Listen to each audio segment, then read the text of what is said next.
Keelan McNamara. Hi Nathan, can you hear me okay? Yep. Nathan, hi. First of all, welcome to Belfast. It's great to have you here. Thank you. So Nathan, my first question is, you're obviously on a pretty brilliant run. You're on a nine-fight win streak at the moment, and your most recent appearances have come in the PFL. My question for you is, with the takeover of Bellator by the PFL, have you thought about bouncing between the two companies in terms of rankings? You're very well ranked in PFL. You're fighting here in Bellator now too. Are you interested in the idea of basically fighting everybody in both those companies? Like I'm open to it, but ultimately I'll just fight wherever they put me. I don't really have a plan to do one or the other. Essentially, obviously I've been with PFL initially for so long. I would have just thought maybe I'd go back to the PFL, but I'm open to options once I'm fighting regularly. And I have a steady flow of competition. I'm happy. So if that be on PFL or if that be on Bellator, I'm happy with either one. Just once I'm active and once I'm knocking out the fights. Absolutely. And speaking of fights, and obviously your fight coming up on Friday night, as I mentioned, you're on a nine-fight win streak, and if you're able to win on Friday night, that'll be 10 in a row. Do you have any plans in your next fight, maybe two fights, looking at potentially fighting for championship golds this year or next year? Do you have any thoughts on that? I think this year it'll be a bit of a stretch because the season has already, been lined up with fighters. So I feel like they already had their plan set for this year, unless someone gets injured and I can jump in. But in my head, I would have liked to just fight two more fights this year on either PFL or Bellator.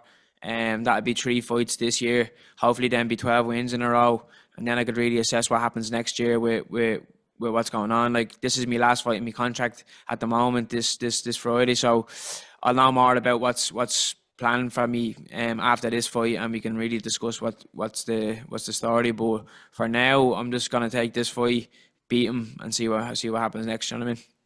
Sounds great, Nathan. Thanks for the time and good luck on Friday night. Thanks very much, man. Appreciate it. Next one, Alexander Something.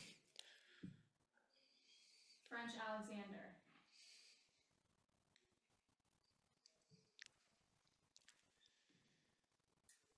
Alexander Flamengoy. Hi, do you hear me? How you doing? Yeah, hi Nathan. I have one question. How do you see this fight and your opponent, Vikas Ruli? Sorry, say that again. How do you see this fight and your opponent, Vikas Ruli? How do I see the fight playing out? No, how do you prepare for this fight? Oh, how do I prepare? I prepare kind of the same way as I always prepare, just training all my skills equally. Really putting time into all of them equally to make sure they're all leveling up at the same rate. I really see a lot of openings though on the feet and in the striking exchanges. So I feel like if there was ever a fight to get a knockout, a clean knockout, this is the one. And I really do feel like I can knock this guy out if I really time my shots correctly and make the right amount of angles and let me hands go without hesitation. So there's been a lot of work into just preparing on the feet and anti-wrestling takedowns because I feel like he's gonna want to take me down after I land a few clean shots. Thank you, Nathan. Thank you. Ronald Smith. This is Ronald Smith from Getting Real. Mr. Kelly, you just brought up that this is the last fight in your contract. Yeah. I'd like to know what risks do you put into this camp knowing that? Because at any given time, anything can be stopped to make your free agency look either better or weaker. So how do you get into the mindset during this time? I never out of the mindset really. I've just been in the mindset for the last 3-4 years of just rocking out fights, whether there's pressure or not on me is another thing, but all I can do is control my performance on the night, and all the other stuff is kind of irrelevant in the background until it becomes relevant. So I really don't really think about it. I just really focus on what I can control, which is the fight, and then everything else will just hopefully fall into place then if what I do on the night is really good and it impresses who are in charge of the company. So yeah, I don't really think too much into it. All I can do is prepare the best I can and take another head on the night, and that's what I plan to do this Friday. Last question for me. Each fight camp is each fight camp is different. So in this one, going into it, what is one motivation either someone you know or your coach has really stuck with you preparing for this fight? I don't. I've put a good bit work in with my boxing coach, and he's been really because I would have obviously came from a more of a grappling background and MMA background, so I've doing a lot of pure boxing with my boxing coach lately, and he's trying to really dig into my head that I'm actually a really really top quality boxer, and just to have the confidence in myself to show that I am a top quality boxer and to transition it into my MMA game. So I'm really trying to come out in full flow this Friday and show that all the work I've been doing with him and all the trust he's been putting into me, to develop me into this high level striker is all going to plan. So I could say that's the main one for me personally, just to be relaxed and loose and to really let me shots go and not to worry about any of the finer things and just be confident on the night and show that I'm a force on the feet as well as on the ground. Good luck to your fight. Cheers, man. Thank you. Harry Davies.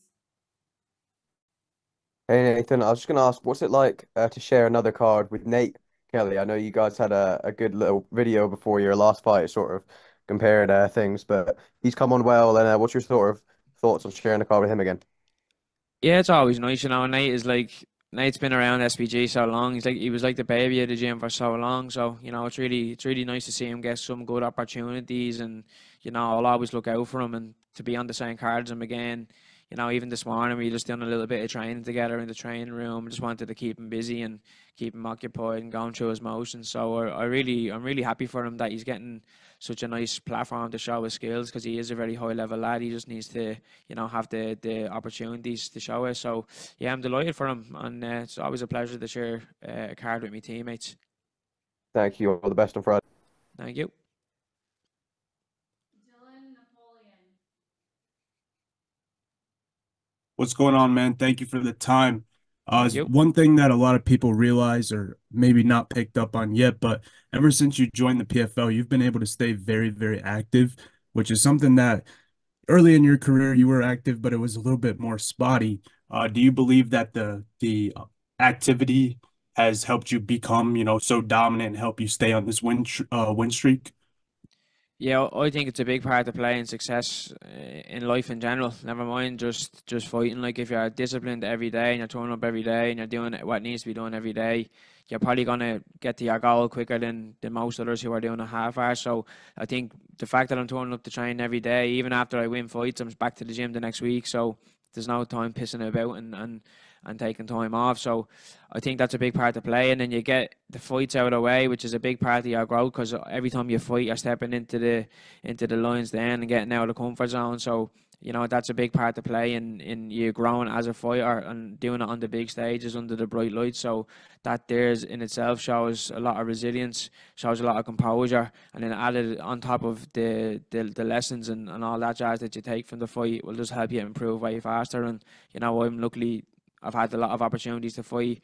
It's gonna be my fifth fight in just over like 2.5 years, and I think it's just gonna. Oh, sorry, it's gonna be like my ninth fight. Sorry, in just over 2.5 years. So like that's maybe pushing 3. So I'm trying to big myself up a bit too much there, but I think it's about 9 fights in just over 3 years. So I've been flat out, and it's plain to see that my progression has just gotten better and better because I've been so consistent. You know what I mean? Yeah, man, absolutely. It's been fun to watch. One last question for you. You're one of the handful of guys fighting out of SBG Ireland this week. I'm wondering how this fight week compares to other ones when you have other guys from your team fighting on the card and you guys are able to cut weight, train together, etc. throughout the week. Yeah, it's always good. It's just nice to know your team are there. You kind of have that kind of like alpha kind of mindset when your team are around you. You're always better in a pack than you are solo. But I'm blessed enough to have fought on a lot of cards recently with my teammates. Bar 1 or 2, obviously, but really blessed to have that opportunity to fight along with teammates. There's a good team spirit.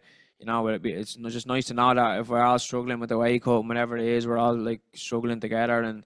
even though it's an individual sport, we're all doing it as one, and we've all helped each other prepare as one. Because at the end of the day, you know what I mean.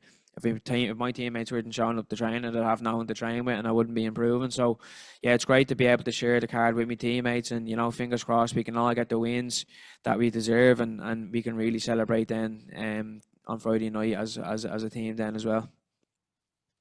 Thank you, man. Thank you. Last question goes to JL Curvin.